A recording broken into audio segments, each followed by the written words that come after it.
Welcome to our Philadelphia tour.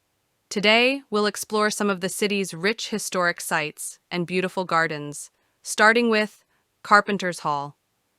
Built between 1770 and 1774, Carpenter's Hall was originally the meeting place for the Carpenters Company of Philadelphia. It gained prominence as the site of the First Continental Congress in 1774, where delegates from 12 colonies gathered to address grievances against British rule. The Georgian-style building, with its symmetrical facade and hipped roof, is a prime example of 18th-century architecture. Today, it functions as a museum, preserving its historical significance. John M. Templeton, Jr., Educational Center. As we walk towards 3rd Street, we'll pass the John M. Templeton, Jr. Educational Center, part of the American Philosophical Society. This center honors John M. Templeton, Jr., a philanthropist and scientist, and serves as a hub for educational programs and scholarly research. The American Philosophical Society, founded by Benjamin Franklin in 1743, focuses on advancing intellectual exchange and public engagement in history and science. Museum of the American Revolution. Next, we visit the Museum of the American Revolution, opened in 2017. This museum offers an immersive experience of the American Revolution, featuring artifacts like George Washington's tent, interactive displays, and reenactments. It highlights the diverse experiences of those who lived through the Revolution, including Native Americans, African Americans, and women. First Bank of the United States. As we continue along 3rd Street, we'll see the First Bank of the United States, currently under restoration. Completed in 1797, this was the first federal bank of the United States, established by Alexander Hamilton to stabilize the nation's credit. The building's classical architecture reflects the early aspirations of the nation. Benjamin Rush Garden. Crossing 3rd Street, we enter the Benjamin Rush Garden. Named after Dr. Benjamin Rush, a signer of the Declaration of Independence, this garden features a statue of the bicentennial, surrounded by vibrant flowers.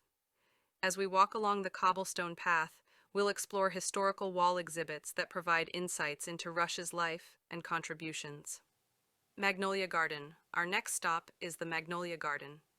Entering through the open gates, we find a rectangular garden with neatly arranged plantings and benches. The focal point is a fountain built into the brick wall, installed in 1957 by the Garden Club of America in honor of the founders of our nation. This garden combines beauty with historical significance, offering a peaceful place for reflection. Walking path. As we walk back onto the cobblestone path towards South 4th Street, we're surrounded by tall trees and historic buildings. This area provides a blend of nature and history, with the changes in the neighborhood evident through both preserved and modern structures. A changing neighborhood. On the path, we come across a sign with information and pictures detailing how the neighborhood has transformed over time. The images show the evolution from its early days to the present, with changes in architecture and the urban landscape.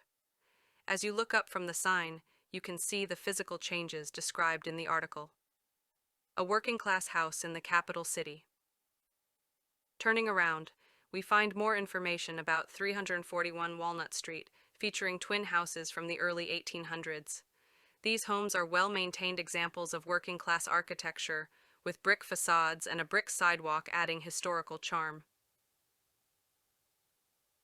Rose Garden. Next, we cross the street to the Rose Garden, known for its vibrant display of roses and beautifully landscaped beds. In the garden, there is a section called Original Cobblestone, preserving pieces of the city's past. We then move to the center of the garden for a 360-degree view, noting the benches placed in both shaded and sunny areas, perfect for enjoying the serene surroundings. Magnolia Garden. Finally, we walk through the open gates of the Magnolia Garden, a rectangular space with neatly arranged plantings and benches.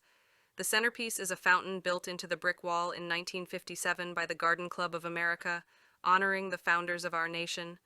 If you need more information about Philadelphia or have specific places you'd like to visit, feel free to leave a comment.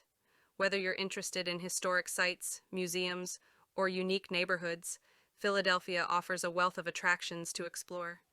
Thank you for joining the tour.